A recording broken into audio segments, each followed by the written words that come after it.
Born to Achieve. Born to Achieve. Welcome to Born to Achieve podcast, the show that inspires and motivates you to unlock your full potential and achieve your goals. With your host, Warren Andrew Pinder. Let's get started on this week's episode of Born to Achieve. Born to Achieve.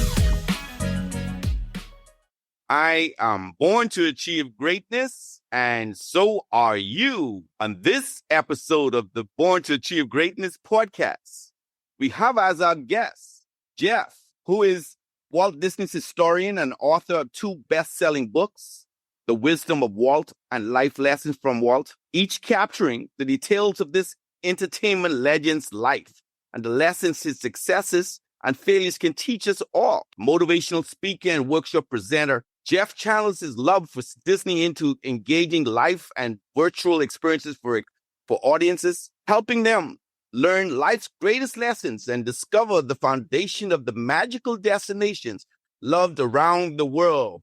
Welcome, Jeff. This is Jeff. Good day, Warren. We have with us. Thank you so much for having me. And I want to say welcome to everyone out there in what you like to call achievement land, right? Because we're all born to achieve. We're all born to be great. And we're all headed towards that land where we are literally living out our best, greatest, and fullest potential. That is so true. That is so true, Jeff. Off record, we were just speaking just now, and you know, achieve land to us is that place that whatever it is you want to, you imagine yourself becoming, whatever it is that you want to achieve, you put yourself in that position and call it your achieve land. You work diligently, putting in all the effort toward obtaining it. But yourself, you have something going on that so many persons around the world have the bucket list is to go to Disney World, Disneyland. But you, as an historian of Disney, you're unique. You are unique in that you can explain the origin and explain how it ties in. There are so many lessons that, just talking to you, help express this with our listening audiences. Yeah. So, Disney today is an American and I believe global icon, right? And to some degree, it's sort of like this rite of passage that at least once in your life, you're going to go to either Disneyland or Walt Disney World, or maybe even one of the international parks that are available today.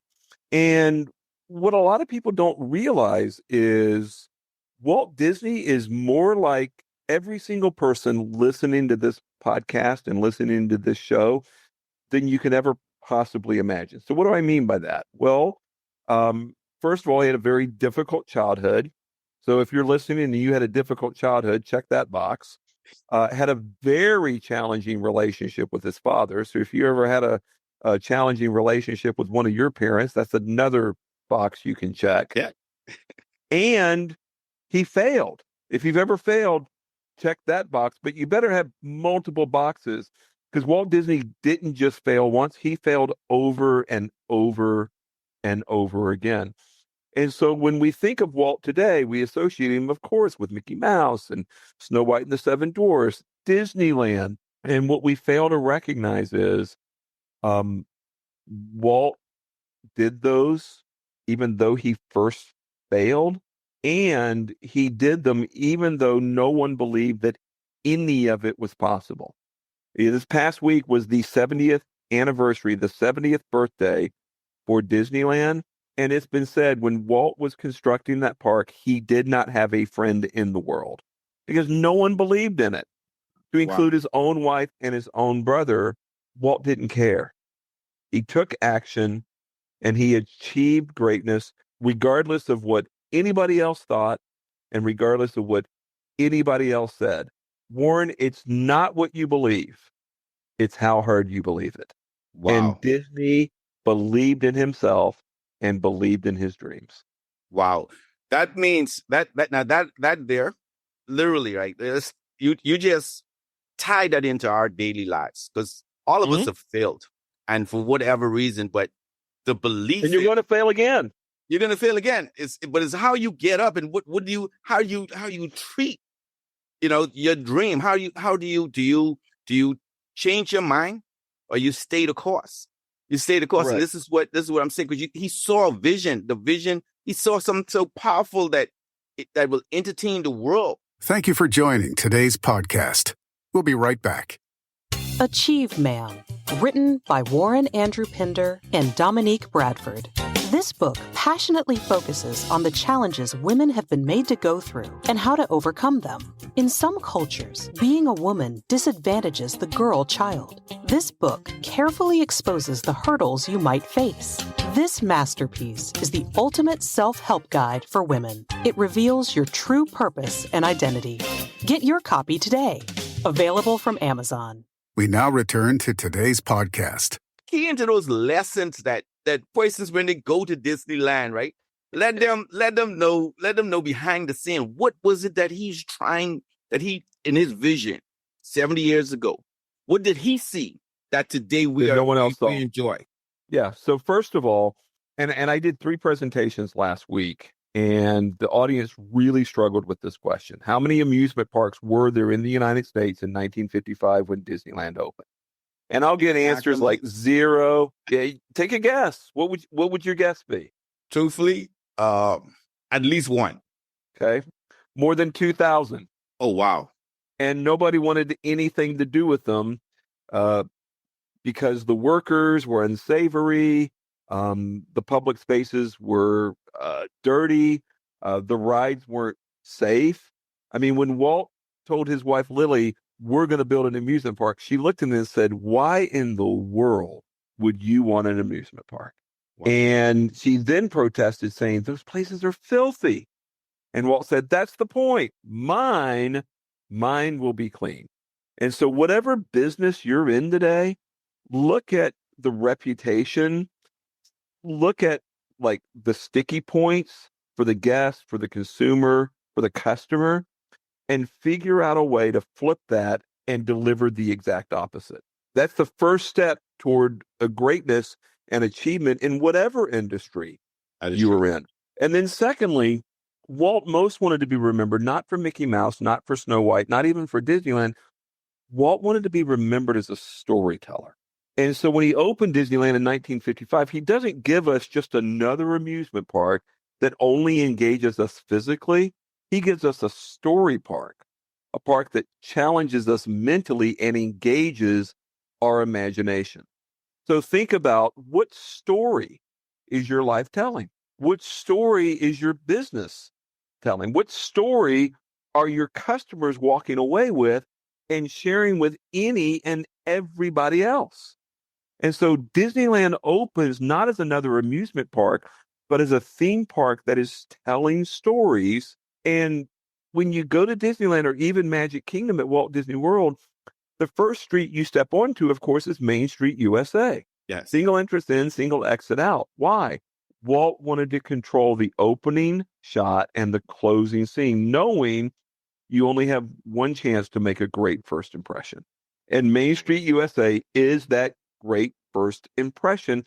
This is the storyteller controlling what you see, what you remember, and what you walk away with.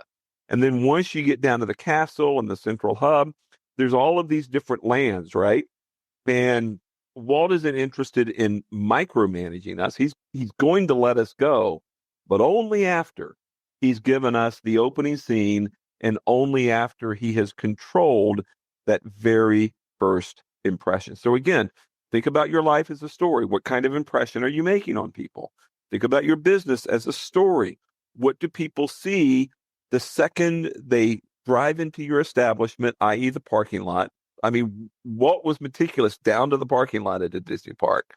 And what is the first impression when they walk in the door? You know, the temptation is we're there every day. We've seen it 100, if not 1,000 times.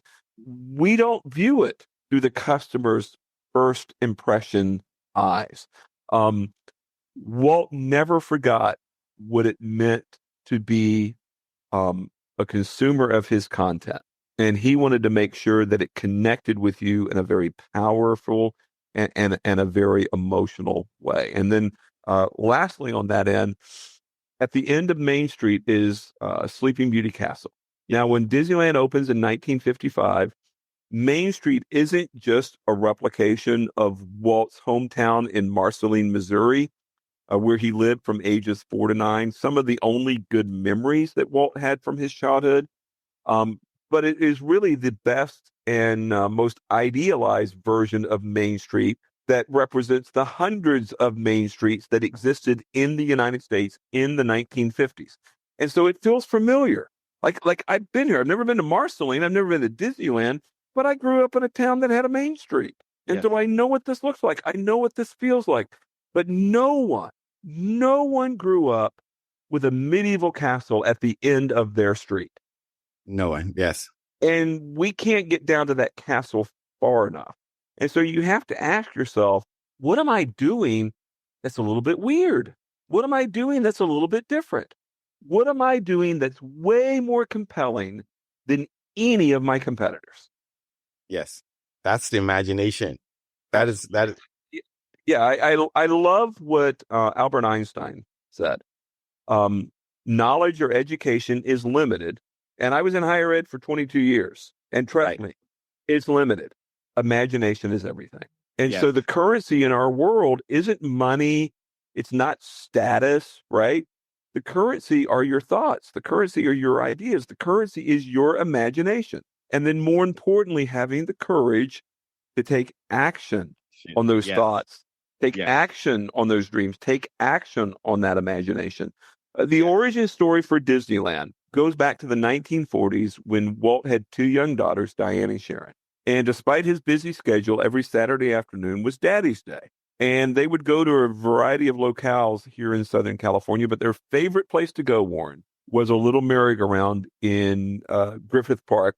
Griffith Park is sort of the central park of Los Angeles, those of us who are familiar with New York. And they would ride that merry-go-round over and over and over again. And Walt, as the dad, was stuck sitting on this bench eating peanuts. Yes. And he had an idea. He had what his wife and brother believed was a crazy thought. He began to dream of a place where the parents and the children could have fun together. And so everyone listening to this, you've had your own idea. You've had your own crazy thought. You have your dreams. You have defined success. Walt got up off the park bench and did it. You have the courage to do the same. Knock it out of the park. This is what, like I said, the synergy you said earlier, the synergy is, that's why we speak of achieved land. You know, Mhm. he was in his own achieved land. No one could change this mind from based on what you're saying. And we're steadfast to your belief, understanding, putting the passion to make it happen, failing many times. Yep. Walt's wife went on to say, I've never seen Walt beaten at anything. Wow.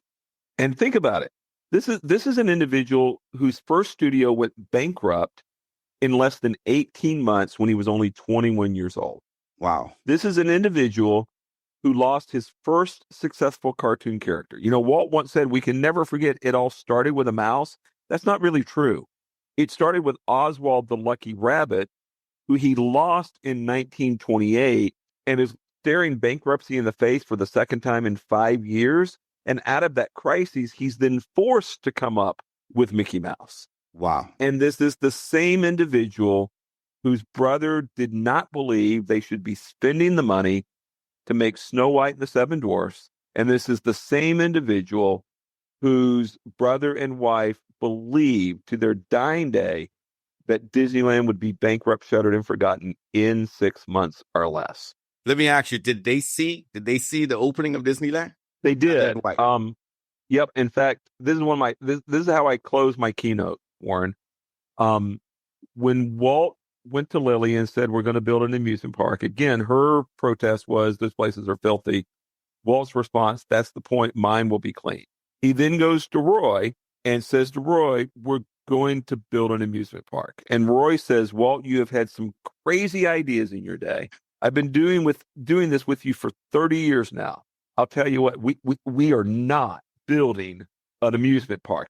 But on the very first day, when it came time to spend the very first dollar, and that's what it cost back in 1955, all of $1 to get into Disneyland, the first person to buy that first ticket was Walt Disney's older brother, Roy. Wow. We are not building an amusement park. So here's another takeaway for everyone who is listening. It's not what you believe, but how hard you believe it. And stop trying to convince everybody that your idea is going to work. Stop trying to convince everyone that your dream is right. That is wasted energy. All you have to do is convince everyone that you believe you're right. And how do you do that? By getting up off the park bench and taking action regardless. Most certainly. Most certainly. Most certainly. Now for a commercial break. Achieve Men, written by Warren Andrew Pinder. In this book, you will learn the 7 steps to achieving your dreams and goals. Given the vision to share how the acronym of the word achieve can be used systematically in your day-to-day life. Each of us is given a unique gift from God. Get your copy today. Available in print, ebook, and audiobook from Amazon. We now return to today's podcast. You have made this or created a coursework at a university level. Correct. For CEOs to follow the example of what one of the highest trading companies in the world, how it's established and basically how it's ran. Give us some of those items that you perform, that you teach in your course. Sure. So again, Disney today is the world's largest entertainment company, which is crazy when you think about how originally Walt went bankrupt. And this is one of the first lessons. I get asked all the time, well, what was the difference between Laugh-O-Gram Studio that lasted 18 months and went belly up and the Walt Disney Brothers Studio that Walt and Roy started in October of 1923 that's lasted more than 100 years and again today is the world's largest entertainment company? The difference, Warren, is not Walt. The difference was Roy. If Walt had had his way, he would have driven the second studio and every studio after that into bankruptcy and off the financial cliff over and over again. And so the first lesson is your ideas are great. Your vision's amazing. Never stop dreaming. But who are you partnering with? Yeah. Who are you bringing alongside with you to help make any and all of that possible? And so we never hear the name Walt Disney if it's not for Roy Disney. And if it's not for Walt, Roy spends the rest of his life selling vacuum cleaners door to door in Southern California. They needed each other. So figure out what you want to achieve and who you need along with you to help make that possible. The second major lesson, and I think this one's really critical because I get asked this a lot too. Oh, how does Disney do it? I go to a Disney park and, the cast members are amazing and the service is phenomenal. They set the gold standard in the hospitality industry and so many other industries. How do they do it? And the answer is quite simple. Not necessarily easy, but it's quite simple. When Walt was building Disneyland, he hired an individual by the name of Van Arsdale France, who had been in the aircraft manufacturing business during World War II out in Texas. And as late as May 25th, 1955, they still don't have a cast member or an employee training program, and they're opening in less than 2 months. Right. Walt goes to Van Arsdale France and says, for the love of God and all things holy, hire happy people. Now, why do you think Walt Disney told Van Arsdale France, the only edict he gave, hire happy people? What do you think that was about? Walt was building the happiest place on earth. Yes. How can you have the happiest place on earth if you're not hiring happy people? And so too often when we go to build our team, we're looking for skills. We're looking for degrees. We're looking for experience. And we never think about cultural fit. Exactly. Walt hired based on fit first and everything else second. So much so that he only ever hired one person who had experience in the amusement park business. Wow. Because he wasn't building an amusement park, right? Exactly. And so you have to think about, what is your hiring process? What does cultural fit look like? And how do you train them not just on how to do their job, but to share your vision? Exactly. and to engage with a culture that is unbelievably compelling. I've been very fortunate. I have done many events across the country where I get the opportunity to interview in front of hundreds of Disney fans, Disney legends, Disney executives, Disney Imagineers, some of whom who were originally hired by Walt back in the 1950s. Ooh. And one of my favorite questions is, what was it like for you the day Walt Disney died, December 15th, 1966? And to a person, whenever I ask that question, they get so emotional and so choked up, they're literally unable to respond to my question. And Walt's been gone more than 55 years. And so, how, as a leader, can you create that kind of emotional impact that lasts for almost 6 decades? And the Yes. key is they were hired based on cultural fit.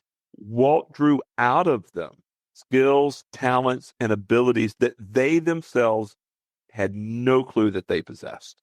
And so they were able to achieve greatness in the shadow of Walt Disney's greatness because Walt didn't micromanage, he motivated and he inspired and he challenged and he kept moving forward.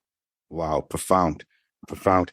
Do you know, like, I wouldn't say to call names, but CEOs or companies that would have modeled their business based upon what Walt Disney in his vision, Well, was able to achieve? there are some companies that some that immediately come to mind. I believe Apple today is Wow. very much interested in the story that customers share as a result of how they experience not just their technology, but the entire Apple ecosystem that they've managed to create. Uh, Another company, Chick-fil-A, Yeah. is incredibly passionate about making sure they deliver greatness each and every time you interact with their restaurant, with their food, and I think more importantly, their own cast members, right? Their own employees. And I want to say something about that here in just a second. Here in the United States, there's a current phenomenon in baseball called the Savannah Bananas. And the Savannah Bananas are a minor league team that was almost bankrupt. I almost want to say I think it did go bankrupt, that is now selling out major league stadiums at 75,000 fans apiece. I mean, the major league teams themselves can't sell out a Oh, game wow. with Yeah. 75,000 fans. And that's because, and I know the owner of the Savannah Bananas personally. He's a Walt Disney disciple, and he wants to bring to baseball what Walt Disney brought to the amusement park business. Wow. So let's go back to Chick-fil-A here for a second. Post-pandemic, at least here in the United States, we hear all the time, we can't find any workers. Nobody wants to work. We can't afford to pay anybody what they think they deserve. When they come in and do a fast food job, like at a McDonald's, like at a Burger King, like at a Chick-fil-A. And so as a result, that becomes an excuse for whenever like you go to a McDonald's. I can remember 40 years ago, going to McDonald's was a treat. Going to McDonald's was something that you looked forward to. Now you Yes. dread it because the service is going to be poor and you'll be lucky if the food is even barely edible. Yes. And then you go to Chick-fil-A.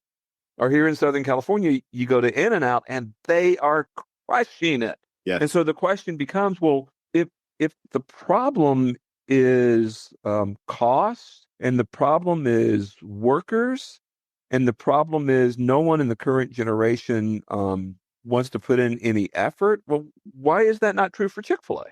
Why is that not true for In-N-Out? And the reason is culture. They know who they are and they hire accordingly. And they're not willing to tolerate anything less. And so in order to achieve greatness, you have to you get what you tolerate. Lee Cockrell, who my wife actually works for, is now the retired executive vice president at Walt Disney World. Oh, wow. And before he was working at Walt Disney World, running logistically the entire operation, he started in the hospitality industry, and he was working for food and beverage in a national chain hotel, I believe in Washington, D.C. And the district manager was coming to visit. And so he wanted to make sure the kitchen was clean. He wanted to make sure the dining room was sharp. He wanted to make sure that his team was ready. And the next day, the district manager walks in, and from Lee's perspective, everything's perfect. Right.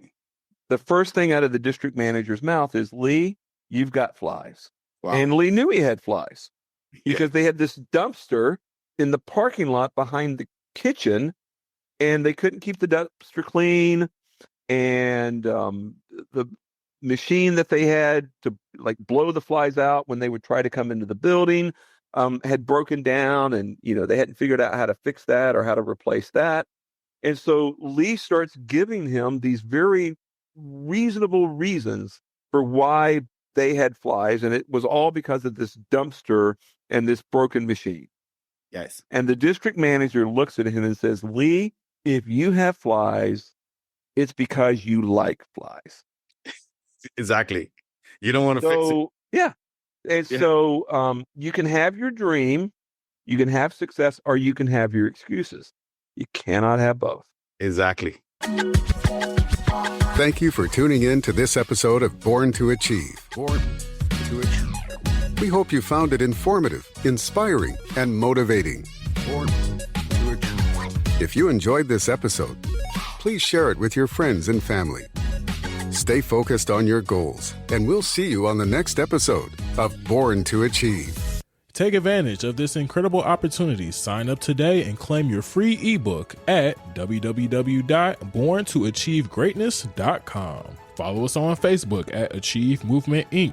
Get your copy of Exploring Achieveland, A Journey to Realize Your Dreams, Motivational Stories of Kindness, Inspiring Stories for Kids on Amazon and Kindle.